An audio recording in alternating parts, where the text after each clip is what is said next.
Dėl tokio dalyko aš tikrai pabūčiau su Žemaitaičiu. Kelkis Lietuva. Negerbiu žmonių, kurie keičia partijas. Šokoladinis, bananinis, braškinis ir mėlynių. Ta prasme, aš irgi truputį turiu to Luko Ramono savyje ir medžioklės aš nesuprantu kaip laiko praleidimo būdo iš vis.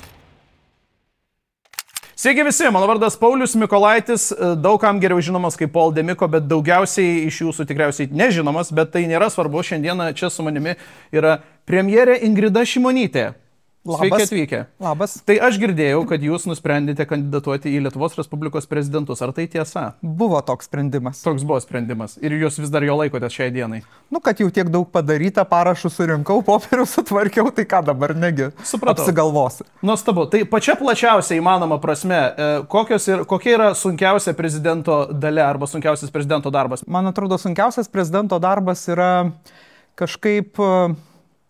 nesudaryti vaizdo, kad jis gali visas problemas Lietuvoje išspręsti. Rasti dvi radikaliai priešingas nuomonės visuomenėje pavyksta bet kokiu klausimu ir tų žmonių, kurie turi atsakomybę spręsti, visą laiką užduotis yra rasti saiką. Ir tai reiškia greičiausiai, kad tu nepatiksi nei vieniems, nei kitiems.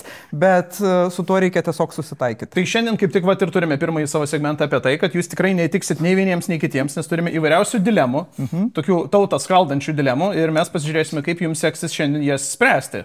Tokia ta vadinamoji, man atrodo irgi jūs užsiminėt apie traukinius, šiek tiek šnekėjom, tai ta vadinamoji trolley problem, kur renkiesi iš dviejų blogių. Tai pradžiai toks visiškai apšiliminis, labai nesudėtingas raundas, vadinkim taip, bet šitas, čia prarasti didžiausią dalį potencialių rinkėjų, iš karto pasakau. Gerai. Taip, tai 3 kontroliniai klausimai. Sausi pusryčiai. Tai pirma, eina pienas ar dripsniai? Dripsniai. Gerai, čia man asmeniškai šitas sakymas labai tinka. Šaltibaršiai, va, čia toks jau visiškai lietuviškas. Bulvės šalia valgote ar skandinate šaltekose? Skandinu šaltekose. Skandinate, tikrai. Nes aš, pavyzdžiui, pastebėjau savo bendruomenėje, kad kai esi jaunas skandini, o paskui kažkodėl pasensti ir tada pradedi valgyti jau šalia. Ir čia toks yra vaibas. Tai aš gal dar nepasiekiau. Tai jūs tiesiog dar labai jauna esate, supratau, labai gerai. Ir čia toksai, įsivaizduokite, kad yra hipotetinis pieno kokteilis, jis galimai yra pavadintas vienam populiariam naminiam gyvūnui būdingų ištiktuku. Ne šunio, tarp kitko, bet nesvarbu. Ir yra 4 skoniai. Šokoladinis, bananinis, braškinis ir mėlynių. Kurį skonį jūs pasirinktumėt? Šokoladinį turbūt. Šokoladinį pasirinktumėt. Aš manau, kad visai neblogas šitas yra atsakymas. Nu va, šitą blitz raundą atlaikėte ir dabar mes galim, ir netgi mano nuomonė visai neblogai. Beveik kaip mano darbo diena atrodo. Super, labai gerai. Jūs taip atsisėdat ir jums tiesiog kažkas mėto, kaip žirnius į sieną mėto įvairias problemas, ar ne? Tokias, va, maždaug ar nori kokteilio tokio ar kitokio. Ai, nesudėtingai. Tau dripsnių tai šitas jums bus žiauriai easy. Žiūrėkit, ar sumažinam BVP gynybą iki 2%, arba, čia turit rinktis, arba uždaroje patalpoje praleidžiate mėnesį su Žemaitaičiu. Aš praleisčiau su Žemaitaičiu ir 2 mėnesius, jeigu dėl to galėtumėm padidinti iki 4. Ach, taip, čia taip paprastai, tiesiog. Visiškai. Ne, jums net nesvarbu net kokio dydžio yra tas kambarys, jūs geriau būtumėt vardan Lietuvos. Dėl tokio dalyko aš tikrai pabūčiau su Žemaitaičiu. Supratau, o pavyzdžiui, 3 kemperyje keliauti aplink Lietuvą su Žemaitaičiu ir Gražuliu. Arba numetam iki 2%. 2% vis tiek daug, žinokit. Jeigu aš taip paprastai galėčiau finansuoti gynybą ir rasti lėšų gynybai, kad tik tai pavažinėti kemperiu su Žemaitaičiu ir Gražuliu, arba pasėdėti su kuriuo nors vienoj patalpoj, tai žinokit, čia easy peasy, nes iš tikrųjų visą kitą padaryti yra, ta prasme, realiai padaryti taip, kad krašto apsauga būtų finansuojama, yra daug sudėtingesnis uždavinys. Tai žiūrėkit, čia jums visiškai bus, čia labai lengvas jums šitas raundas bus tada. Tai kitas yra įstoti į socdemų partiją, arba, turit pasirinkti vieną iš dviejų, čia be jokių išsisukinėjimų, arba per visą nugarą jūs turit pasidaryti Širinskienės tatuiruotę. Čia turbūt bent apie vieną kadenciją eina kalba. Nieks nemato, kokia ten ta tatuiruotė nugaroje. Rimtai, net dėl dydžio nesiginčysim. Tiesiog darytumėte tatuiruotę Širinskienės per nugarą. Norėtumėt portretą ar visų ūgių? Aš nenešioju kažkokių suknių su iškirptom nugarom. Stengčiausi nešioti ilgesnius švarkus, kad netyčia nepasimatytų. Supratau, labai gerai. O kaip, pavyzdžiui, jeigu prie jūros norėtumėt, nežinau, pasideginti, pabūti? Kokia tada aprangėlė būtų? Visada yra tų paplūdimių, kur žmonės nepažįsta, kas yra Agnė Širinskienė, tai gal jiem nebūtų svarbu. Prašau, supratau, važiuotumėte į Italiją, kur nors atostogauti. Supratau. Gerai. Bet aš norėčiau patikslinti vis dėlto tą pirmą klausimą, kad nenuskambėtų netyčia kaip kažkokia mano labai didelė nepagarba gerbiamiems socdemams. Aš tiesiog negerbiu žmonių, kurie keičia partijas ir ypač negerbiu žmonių, kurie keičia partijas iš dešinės į kairę ir atvirkščiai. Tai čia labiausiai todėl. Taip, tai trečias, dekriminalizuoti žolę, raktinis žodis dekriminalizuoti žolę, arba sumažinti alkoholio pardavimų ribą iki 18, kaip kad seniau turėjome. Abu, galima taip. Abu? Ne, čia reikia vieną, supranta, čia reikia vieną ir aukoji kitą. Ką vieną labiau daryčiau, aišku, dekriminalizuočiau žolę. Dekriminalizuoti. Gerai, tai tada, o jeigu legalizacija, eina kalba apie legalizaciją, čia visiškai hipotetinis. Legalizuojam žolę ar sumažinam alkoholio pardavimo ribą iki 18? Sumažinčiau alkoholio pardavimą. Tada alkoholio pardavimą. Gerai, legalizuojam žolę ar, bet privalot pasirinkti, legalizuojam žolę arba pakeliam balsavimo amžių iki 21. Čia spastai. Aha. Nu, tokiu atveju vis dėlto turbūt jau rinkčiausi žolės legalizavimą, todėl kad aš nemanau, kad amžiaus kėlimas ką nors sprendžia, nes pas daugelį žmonių amžius ateina vienas. Nu, mes jau išaiškinom, kad jūs jauna labai esate. Jeigu iš manęs būtų atėmę balsavimo teisę, kai buvo 18 man ir kai aš jos labai laukiu ir labai sulaukus bėgau balsuoti į pirmus rinkimus, kuriuose galėjau balsuoti, nu, man būtų labai nepatikę. Tai... Supratau, okei, prašau, labai gerai tvarkotės, tai jūs kol kas labai gerai tvarkotės. Visi, šitas jums labai patiks, manau, visi Lietuvos šuniukai yra atkabinami nuo grandinių prie būdų, ar ne? Taip. Arba Visvaldas Matijošaitis parėmė Ukrainą tokia pat suma, kurią sumokėjo Rusijai per mokesčius. Čia spastai, sutikim. Vis dėlto labiau norėčiau, kad pirmiausia Visvaldas Matijošaitis paremtų Ukrainą, o paskui jau šuniukai vis tiek visi nuo lenciūgų bus. Ne, čia tai reikia aukojam, čia žinokit. Nu, tai šitame etape pasirinkčiau paramą Ukrainai. Gerai, o jeigu jisai paremė ar ne, tai vėlgi lygiai tas pats, ar atkabinam šuniukus, ar jisai paremė, bet jisai lieka toliau.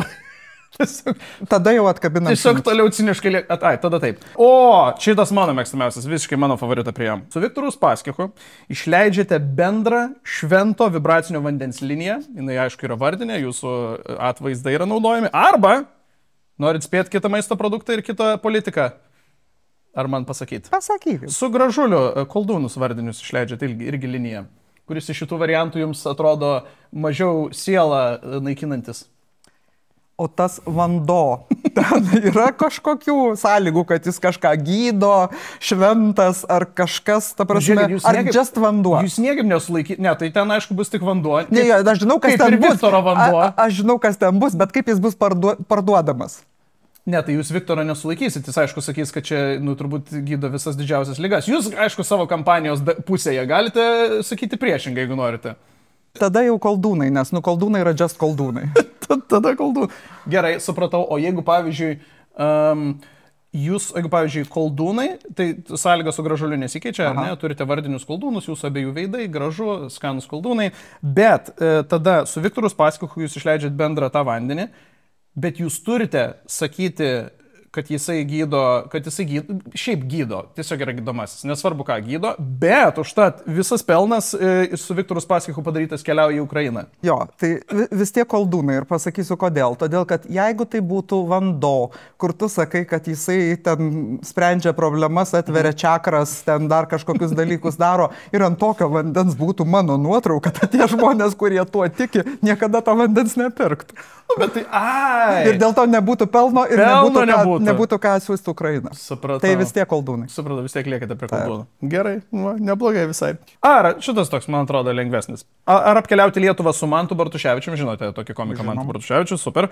Darant kelionės podcastą iš automobilio, čia kol kas kalba eina apie lengvąjį automobilį šiaip, apsistojant kažkur, ar ne? Arba 500 Facebook komentarų ginčas su Luku Ramonu apie politiką ir teisę. Aš turbūt ir tą galėčiau bandyti daryti, tiesa, nesu tikra, kiek juokingas podcastas gautųsi, bet... Manau, kad labai juokingas gautųsi podcastas, bet čia jau būtų... Bet 500 komentarų, ta prasme, aš irgi truputį turiu to Luko Ramono savyje ir anksčiau, kai turėdavau gal šiek tiek daugiau laiko, tai būdavo taip, kad išsiviniodavo labai ilgą giją ten su, nežinau, 20-30 gal net. Čia su kokia Širinskienė jau tikriausiai? Ne, su Širinskienė mes esam labai trumpai apsižodžiavusios, bet nesmė. 500 komentarų, ne, podcastas tiesiog iš pragmatinių sumetimų. Bet turėtumėte aplink visą Lietuvą keliauti. Tai aš nežinau, kas, aišku, tai yra visa Lietuva, bet turbūt, kad... Tai palei sieną, va, taip palei sieną, važiuotumėt. Jo, okei, o jeigu turėtumėt gyventi kemperį ir miegoti vienam? Ir iš kemperio įrašinėti, kaip kurie politiniai veikėjai, iš kemperio įrašinėti savo mintis. Nemintis podcastą, turėtų būti komiškas podcastas. O kitoj pusėje vis tiek 500. Kol kas ten lieka tie patys Luku 500 Ramonu. komentarų su Luku Ramonu. Kad gali ir tam kemperį gyventi kažkaip. Aš tokia ūkiška, ar ne? Aš nesu labai pretenzinga, taip sakykime. Ne ūkiška, bet aš nesu labai pretenzinga gyvenimo ir darbo sąlygom. Gal vis tiek tas podcastas. Ar motoroleriais važinėjate? Esate bandžiusi važinėti? Esu bandžius važiuoti tik motociklu. Ai, taip iš karto peršokau tiesiog ant motociklo. Nes būčiau dar siūlęs tada kitą variantą, pavyzdžiui, su Mantu Katleriu važiuoti aplink Lietuvą su motoroleriu. Bet jeigu paspirtukais lieptumėt su kuo nors varyti. Su kuo nors tai su Benu Lastausku, aišku, ar ne? Tai turbūt. Tai tada jau sakyčiau, čia būtų, nežinau, dirbu iš namų. Tada jau dirbu iš namų ir kaluosiu su Luku Ramonu Facebook'e. Tai va, gerai, kad paminėjot. Ar su Benu Lastausku parašyti bendrą knygą hiparikams? Arba reguliarus podcastas su Pralaužk vieną šaltą kolektyvu. Oi, abiejų aš norėčiau, jeigu galima. Aš bandyčiau rašyti ir knygą ir eičiau į podcastą. Jeigu reikėtų rinktis, meščiau monetą, nes negalėčiau pasirinkti. Ai, gerai. Tiesiog, jeigu tikrai reikėtų rinktis, meščiau monetą. Bet podcastas reguliarus, tai čia kas savaitę reikia po podcastą įrašyti. Bet už tai kokia kompanija. Neturėtumėt problemų.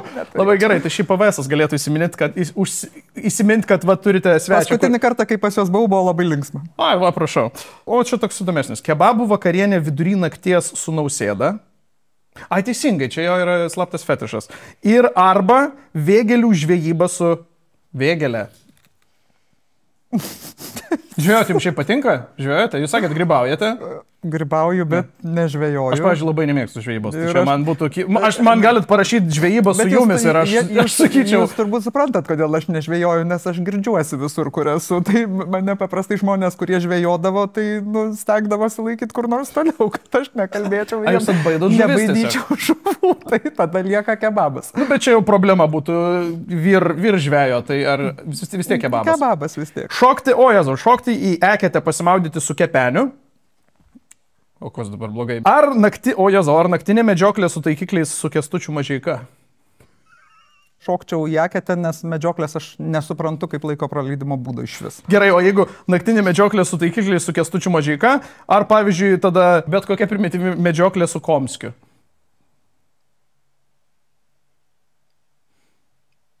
Ne, tai jeigu jūs čia man verčiate mane rinktis tarp Mažeikos ir Komskio, tai aišku, kad aš Kęstutį Mažeiką pasirinksiu. Prašau. Bet kuriom aplinkybėm. Gerai, tada duosiu kitą pasirinkimą. Tai į eketę ar su Kepeniu gerbiamu, ar su Žydrūnu Savicku? Abu labai patyrė, labai... Su Kepeniu, nes daugiau vietos man liks eketė. Ai, taip, tiesiog žiūrite visą šitą problemą. Tiesiog logistiniai klausimai, supratau. Gerai, tai telefono skambutis visam gyvenimui. Tai ar socdemų himnas... Ar Nausėdos ir Jurgio Didžiulio mikro-makro? Ir va čia sėdim ir dabar pradeda rėkti va tas va dalykas. Va, tiesiog toks jūsų yra skambutis. Kokiam nors ten esat susitikime su Bilotaitė ar kažko ir va pradeda skambėti. Pradėjo skambėti. Ne, tai susitikime su Bilotaitė čia dar būtų čia dar gerai būtų, bet gerai. Dramatiškiausia situacija. Yra jokingesnių situacijų, kai... Tai gal norit pasidalinti? Būna, kad suskamba ne į temą bažnyčioje, pavyzdžiui. Va, idealu, žiūrėkit, su savo rinkėjais esate ar ne esate bažnyčioje ir pradeda jums iškirti. Arba filharmonijoje. Filharmonijoje. Nors aš visada išjungti. Ne, čia negalite išjungti. Ir va, sėdi tenai ir žiūri nuo kranto, kai rankoje ranka, turėsi pajusti, kad esame. Ne, vis dėlto tas kitas variantas. Nes tai labai paprasta. Mikro, makro. Niks nesupras, kas ten dainuoja. Supratau, tai tada socdemų himnas ar Pakso ir Mikutavičiaus tokia politika. Bet prasideda nuo Pakso dalies tokia politika.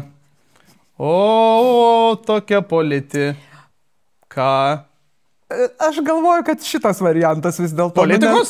Taip, nes žmonės galvotų, šitą Šimonytę nuginėm, žinai, ironija, sarkazmas, viskas. Tai galvotų, kad čia toks gilus sarkazmas, kur ne visi supranta. Supratau. Tai tada socdemų himnas ar... Šitas gali būti kiek per lengvas, ar ne? Bet socdemų himnas ar Graužinienės tuti ta. Tikriausiai girdėjote. Tu labai fainas skambutis. Čia per daug lengva. Jo, tai socdemų himnas arba Šeimų sąjūdžio Vaidilutė netaisyklingai deklamuoja Lietuvos himną. Ne, čia jau tada socdemų himnas. Nes negali būti netaisyklingo Lietuvos himnas. Jo, aš sutinku. Bet ar socdemų himnas... Nebent ragą gal tą, jeigu kur pučia, tai tą, kur ragas buvo. Šiaip tas neblogas. Tas yra mano žadintuvas, bet kokia atveju. Tas galėtų būti visai geras. Jo, labai gerai. Tai tada socdemų himnas ar Romo Dambrausko Kelkis Lietuva? Nežinau, ar man reiks dainuoti. Ar žinot? Jo, žinau, bet tai jau tada socdemų himnas geriau. Vis tiek geriau Jo, socdemų geriau himnas. socdemų. Gerai, tai tada ar Romo Dambrausko Kelkis Lietuva, ar labai populiaraus rusų propagandinio atlikėjo Šaman kūrinys Ja Ruski? Nu jau ne. Atsiprašau, jau tada geriau Romas Dambrauskas 3 kartus negu pusę Šamano. Kelkis Lietuva. Nu, gal ir Kaimynai, nieko. sesės, broliai. gal ir Ir jau jeigu tuo metu iš esmės keltumėt, tai labai didelio Jo, gal damedžo Aš nebūtų. ar ne? stengčiausi ant kelkis. Kelkis ir labai daug žalos ir nebūtų jūsų reputacijai. Nu, tai va. žmonės net nesuprastų, koks ten tas skambutis ir nesistebėtų. Prašau, tai ačiū labai Ingrida, man atrodo, kad jūs visai, mane asmeniškai jūs tikrai tikinote, kad jūs esate nukalta šiam darbui ir kad jums yra visiškai nesudėtinga. Galiu net tatuiruotę pasidaryti dėl... Aš dėl jūsų beje tatuiruotę pasidariau vakar, šiandien ateidamas, vat galėsiu čia parodyti. Taip, jūs kaip būsi finansų ministrė, čia aš apie Lietuvos ekonomikos kilimo kreivę pasidariau kaip tatuiruotę, jo galėsiu jums pademonstruoti. Tai ponios ir ponai, su manimi buvo premjerė Ingrida Šimonytė. Aš visus kviečiu sudalyvauti ne tik rinkimuose, bet ir referendume dėl pilietybės. Oi, ne, tai mes čia labai daug reikalų turėsim, bet kalbant apie prezidento rinkimus, tai šiaip visi rinkimai labai svarbus ir būtinai sudalyvaukite, pasižymėkite savo kalendoriuose. Šių metų gegužės 12 dieną, tai būtinai dalyvaukite, būtinai atvykite. Ir čia jau nėra to pasirinkimo, kad ar dalyvauti ar nedalyvauti. Čia visi turi dalyvauti. Visi dalyvauti privalo ir jeigu nedalyvausite, tai aš kiekvienam jum asmeniškai išrašysiu administracinės baudas po 50 eurų. O surinkęs mokesčius šituos perduosiu juos Ukrainai.